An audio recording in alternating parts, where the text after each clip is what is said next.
गुरुजी जैसे तुम भी एक हाथ से जी होती जो फट स्वाहा। स्वाहा। तो गुरुजी जैसे अभी मुझे आपके द्वारा ज्ञात हुआ कि आज काल भैरव जी की जयंती है, हमें तो इतना जानकारी नहीं थी। खैर, तो मैं थोड़ा सा आपसे चाहूंगा कि जो काल भैरव जी की जयंती है, इनका हमारे जो धर्मशास्त्र में क्या वर्णन है, क्या महत्व है, क्या इतिहास है, थोड़ा सा हमारे दर्शकों को इसके ऊपर प्रकाश डालिए कि आज की जो उनका जयंती है इसका क्या महत्व है। देखिए, इसका सबसे बड़ा मंदिर है आपका उज्जैन में, जिसमें लोग बाग काल सर्प दोष वगैरह के लिए जाते हैं। तो काल सर्प दोष का उपाय इसीलिए किया जाता है। भगवान शिव के ये साक्षात अवतार हैं जी। और काल का अर्थ है त्रिकाल, मतलब तीनों काल का।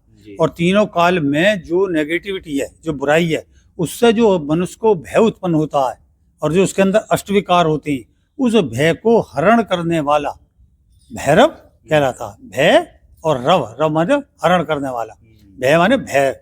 जितने प्रकार के भय हैं मनुष्य के अंदर, अंदर हैं, बाहर हैं, समाज में हैं, या जो भी दुष्ट वृत्तियां हैं, उन सबका नाश करने के लिए। और जो काल में भिन्न भिन्न कालों में जिस भी प्रकार की वृत्ति इस प्रकार की उत्पन्न हुई होगी और आगे भी जितना भी चल रही है, इस सब के लिए जो काल भैरव जयंती मनाई जाती है भगवान की, जो है जिसकी वजह से वो अवतरित हुए और हमारे कल्याण के लिए उन्होंने दुनिया भर का सारा जो है पाप शाप सब हरते हैं। अब इस समय जैसे ये समय जो चल रहा है, आपका जब ये चंद्र ग्रहण पड़ा है, फिर सूर्य ग्रहण पड़ा, उसके बीच में पितृ बंध गए, और उसके बाद में आपका दीपावली आई, और उससे पहले जो है क्वार की नवरात्रि आई, और तब से लेके लगातार जो संसार में नकारात्मक और जिसकी वजह से बीमारियां फैली हुई हैं, तो वो सबका ये नाश करता है।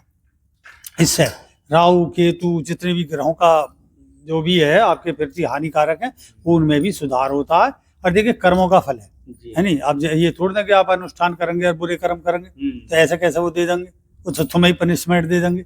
अब जैसे हमने गोला चढ़ाया और आप देख रहे गोला तुरंत थोड़ा सा उन्होंने अस्वीकार करा, है नहीं, फिर भक्त ने तुरंत उस चीज को बांधा। जैसे ये इसलिए तो रखा जाता है शिष्य, कि शिष्य तुरंत उस क्रिया को और करे। तो इसके पीछे क्या होता, जो हमने इसमें जो बांधा है कि भाई भारतवर्ष में विश्व में शांति हो, जो भी नकारात्मक गुप्त शत्रु हैं वह विनाश हो, जैसे दिल्ली ये कांड हुआ है, तो इसमें जो आत्मा है उनकी शांति होवे, और जो भी ऐसी वृत्ति हैं वो दोबारा ना करें इस तरीके की, तो उसके लिए भी तो एकदम भैरव जी महाराज ने उस चीज को ये करा कि भाई देखिए, मतलब ये इतना ज्यादा अनिष्टकारक है कि उसको एकदम उन्होंने ग्रहण करते हुए बाकी हिस्सा ग्रहण कर लिया, और जो उसमें पदार्थ करे गए, जो अनुष्ठान वगैरह के पदार्थ डाले जाते हैं उसमें, तो उसको थोड़ा सा हटा दिया कि भाई इसे, तो पुनः अनुरोध करा गया, पुनः उन्होंने स्वीकार कर लिया। ये है। तो क्या गृहस्थी लोग भी इनकी पूजा कर सकते हैं? क्योंकि मुझे इसका ज्यादा मैंने नहीं देखा कि हमारे समाज में थोड़ी जानकारी इनके बारे में कम है, तो गृहस्थी लोग किस तरीके से पूजा पाठ कर सकते हैं? क्या है, इसके पीछे तंत्रोक्त साधना की वजह से ये प्रचलन में नहीं है। देखिए, वैसे तो है, हर मंदिर पे शनिदेव मंदिर है, उस पे भी है, और शमशान वासिनी, शमशान में निवास है इनका मुख्य। और जो है देखिए क्या है कि जैसे हनुमान जी महाराज हैं या और हैं, तो उनका कुछ सात्विक पक्ष ज्यादा है नहीं, और इनका तमोगुणी है, रात्रि के हैं।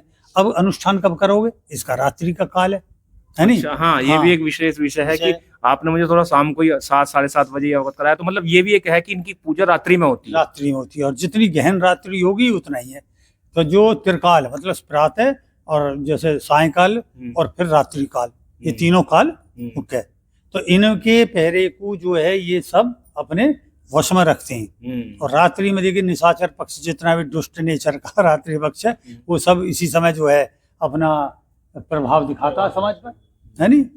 और हमारे जैसे अंकित बाबा है, ये तमाम शमशान साधना और काल भैरव साधना वगैरह वगैरह दुनिया भर की साधना, जितनी तंत्रोक्त साधना वो सिखाएं। तो आप जैसे यहाँ देखोगे तमाम फल अनुष्ठान सारी चीजें, ये अब ये भोग है, ये चीज डाली जाएगी।